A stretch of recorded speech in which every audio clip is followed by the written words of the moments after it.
Ήταν Σάββατο. Ήταν Απρίλιος του 2010 αν δεν κάνω λάθος. Ο μαύρος Απρίλιος. Αυτός με τις βουλές. Ναι, αυτός. Αυτός, κυριέ μου. Το θυμάμαι σαν χθες. Ήταν η έξοδος μου από το στούντιο. Μαύρη πρόβα, γιατί μετά βγαίνει ο Πίκατσου.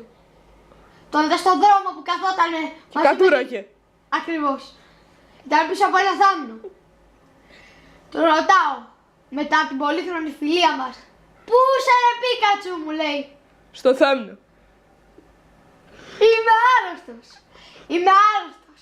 Μαζί με όλη τη γενεά μου. Όλη η γενιά των Pokemon πάει χαμένη. Πανούκλα έχετε.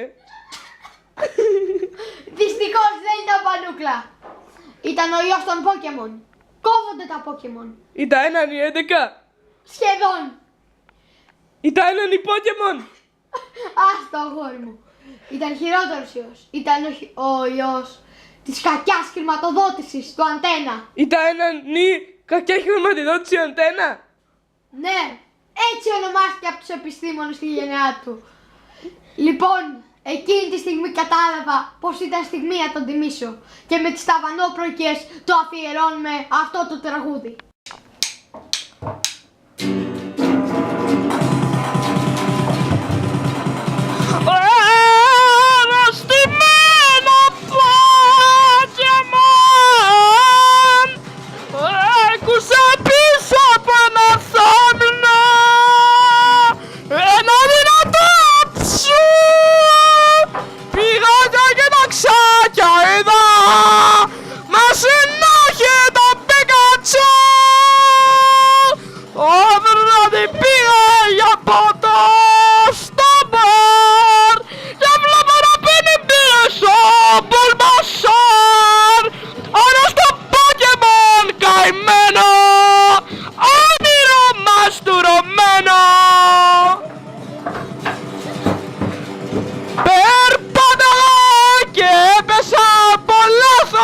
Μια λάκα και ακούω ένα κλεφέρι να φωνάζει «Πεθαίνω ρε μαλάκα!»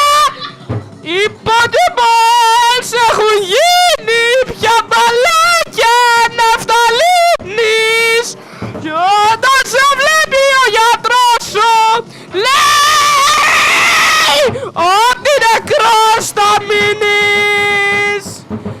Αρρωστημένο Pokemon καημένο, άμυρο μαστουρωμένο, ο κέρατος έμεινε κουτσός και ο Charizard κουφός.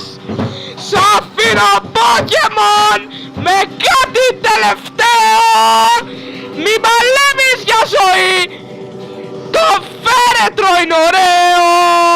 Αρρωστημένο Pokemon καημένο,